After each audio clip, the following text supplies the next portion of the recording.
ওয়াকফ বিল প্রত্যাহার করতে হবে, এই দাবি তুলছে কয়েকটি সংগঠন। আজ তারা রানী রাসমণি রোডে মহাসমাবেশ করেছেন প্রায় লক্ষাধিক মানুষ নিয়ে। তারা প্রতিবাদ করছেন যেভাবে কালা আইন নিয়ে আসছে কেন্দ্রের সরকার, তা কিন্তু অবিলম্বে সেটাকে বাতিল করতে হবে। মূলত তারা দাবি করছেন যেভাবে রাজ্যের কেন্দ্রের সরকার ঈদগাহ, মসজিদ, মাদ্রাসা তাদের দখল করে নিতে চাইছে, তারা কিন্তু সেটা হতে দেবে না। এই প্রথম এই তাদের যে এই সমাবেশ, সেই সমাবেশ তাদের কিন্তু তার কাছে রাখছে সেমিফাইনাল। এরপরে তাদের যে ফাইনাল সেটা কিন্তু ব্রিগেড থেকে হবে, তারপরে দিল্লি চলো তারা ডাক দেবেন। কি বলছেন তারা এই সমাবেশ থেকে শোনাবো আপনাদের। আজকের যে সভা হয়েছে এটাতে এক ঢিলে দুটো মাখি মারার চেষ্টা করা হয়েছে। এখানে যারা সর্বভারতীয় দল হিসাবে সংসদে আছেন, বিরোধী দল হিসাবে, তারাও মেসেজ পেয়েছেন। এবং মোদি সরকার যারা বলছিলেন যে জিতনা বিরোধ করনা হয় কারো হাম লোগ বিল ও পাস করায়েঙ্গে, তারাও নিশ্চয়ই মেসেজ পেয়েছেন। এবং যদি এই বিল পাস করানো হয় তার কি পরিণতি হতে পারে দেশ জুড়ে, সেটাও আশা করি নরেন্দ্র মোদীরা আন্দাজ করতে পেরেছেন। আজকে আমরা আবারও পরিষ্কার করে বলছি যে মুসলমানদের চাকরি দেয়নি, এটা তারা বরদাস্ত করে নিয়েছে। শিক্ষার অধিকার থেকে বঞ্চিত করেছে, এটাও বরদাস্ত করেছে। কিন্তু মুসলমানদের যখন ধর্মীয় স্থানে হাত দেওয়া হচ্ছে, এটা কিন্তু দেশের মুসলমানরা বরদাস্ত করবে না, কোনোভাবেই বরদাস্ত করবে না। ওয়াকফ সম্পত্তি আমাদের মসজিদের সম্পত্তি, এটা আল্লাহর সম্পত্তি। এই সম্পত্তির আমরাও মালিক নই। আমার আল্লাহর সম্পত্তিকে নরেন্দ্র মোদী সরকারকে মালিক করতে চাইছে, তিনি মালিক হতে চাইছেন, এটা ভারতবর্ষের মুসলমান আর যাই হোক মেনে নেবে না। আজকের আমাদের আন্দোলনের একটা প্রারম্ভিক সূচনা ছিল। আমরা শহীদ মিনারে সেমিফাইনালটা করতে চেয়েছিলাম, ফাইনালটা ভেবেছিলাম ব্রিগেডে হবে, কিন্তু সেখানেই মেরে দেওয়ার চেষ্টা হয়েছিল। ভেবেছিল যে শহীদ মিনারে না করতে দিলে হয়তো মেসেজটা ঠিকঠাকভাবে দেওয়া যাবে না। কিন্তু গ্রামগঞ্জ থেকে আমাদের যে মানুষরা এসেছেন, তাদের যে আন্দোলনের স্পিড, সেই স্পিডের কাছে প্রশাসনের সব রকম চক্রান্ত হার মেনেছে। তাই আগামী দিনে আরও বড় লড়াই হবে। এবং নরেন্দ্র মোদীরা এর পরেও যদি ভুল শুধরে না নেন, এবং যারা গুরুত্বপূর্ণ পদে থেকেছেন এই 2024-এ যাদেরকে আমরা নির্বাচিত করেছি ধর্মনিরপেক্ষ রাজনৈতিক দল হিসাবে, তারা যদি ঘরে ঘুমিয়ে থাকেন জেপিসি মিটিংয়ে না গিয়ে, কিংবা হক কথা মোদিদের সামনে বললে মোদিরা অসন্তুষ্ট হবেন বলে বয়কটের ভান করবেন, তাহলে একবার দেখে, দুবার দেখে, তৃতীয়বারও কি দেখবে?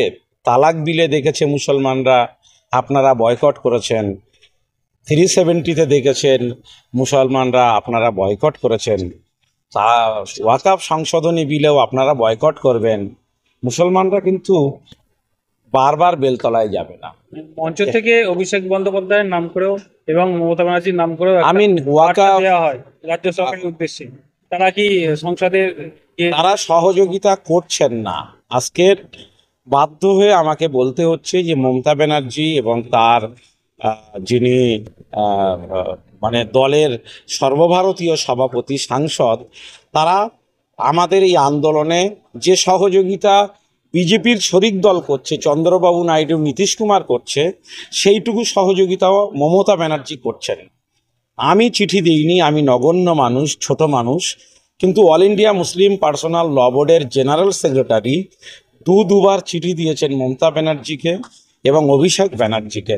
তারা চিঠির প্রাপ্তি স্বীকারটুকুও করেনি, সাক্ষাৎকার পরের কথা, ন্যূনতম প্রাপ্তি স্বীকারও করেননি। আগামী শনি এবং রবি, এই নভেম্বর মাসের 23 এবং 24 দুদিন অল ইন্ডিয়া মুসলিম পার্সোনাল ল বোর্ডের কনফারেন্স আছে ব্যাঙ্গালোরে। সেখানে যদি বাংলার পরিস্থিতি নিয়ে আমাকে বলতে হয় যে সরকারের বা তৃণমূল কংগ্রেসের কি ভূমিকা, তারা লড়বেন কি লড়বেন না, তাদের উপরে অল ইন্ডিয়া মুসলিম পার্সোনাল ল বোর্ড ভরসা করবে কি করবে না, আমাকে তো কিছু বলতে হবে।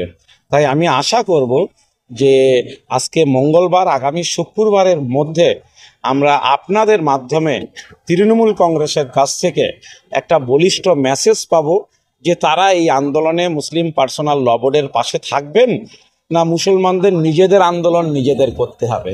কেননা যেদিন সাংবাদিক সম্মেলন করে কল্যাণ ব্যানার্জিরা বলেছিলেন প্রেস ক্লাবে যে আমরা জেপিসি থেকে বয়কট করব, সংসদের যৌথ কমিটির মিটিংয়ে আমরা যোগ না দিয়ে আমরা বয়কট করব, সেদিন আমাদের মনে হয়েছিল যে আমাদের পাশে যাদেরকে আমরা ভোট দিয়ে নির্বাচন করেছি, আমাদের লড়াইয়ের সময় বোধহয় তারা নেই, তারা থাকবে না। সেটা যদি পরিষ্কার হয় যে থাকবে না, আমাকে যদি জিজ্ঞেস করা হয় ব্যাঙ্গালোরে গিয়ে আমি সে কথাটাই বলবো, এবং যে আমাদের নিজেদের মতো করে লড়তে হবে। আর যদি তারা আমাদের সঙ্গ দেন তাহলে শুক্রবারের মধ্যে যেন তৃণমূল কংগ্রেস এবং আমাদের মুখ্যমন্ত্রী মমতা ব্যানার্জি তারা যেন আমাদের বলেন যে না, পার্সোনাল ল বোর্ড যে লড়াই করছে ওয়াকফ সংশোধনী বিলের বিরুদ্ধে, আমরা সে বিলের বিরুদ্ধে আমরাও লড়ব, পার্সোনাল ল বোর্ডের পাশে থাকব, মুসলিম সমাজের পাশে থাকব। আর মুসলিম সমাজ যেমন আমাদের পাশে আছে তাদের পাশেও আমাদের থাকতে হবে, তাহলে পার্সোনাল ল বোর্ডের সঙ্গে একটা কথা বলার সুযোগ আসবে। এই বিল সাধারণ মানুষ যদি মনে করে যে দুভাবে কি সাধারণ মানুষকে করতে হবে বলে মনে করছে? সাধারণ মানুষই শেষ কথা বলে। আমি আমার বক্তব্যেও বলেছি যে সরকারের কাছে পুলিশ থাকে আর পুলিশের কাছে বন্দুকের গুলি থাকে, কিন্তু বন্দুকের গুলি শেষ কথা বলে না, শেষ কথা বলে জনগণ। তো যদি মোদী সরকার মনে করে যে জনমতকে উপেক্ষা করে তিনি পার্লামেন্টে এই বিল এনে মসজিদ মাদ্রাসার সম্পত্তিকে তিনি হস্তগত করবেন, তাহলে তখন জনগণ সেই আন্দোলন করবে যে আন্দোলন শ্রীলঙ্কায় হয়েছে, যে আন্দোলন বাংলাদেশে হয়েছে। সে আন্দোলন ভারতবর্ষেও হবে না এমনটা নয়, জনগণ তো দেখিয়ে দিয়েছে।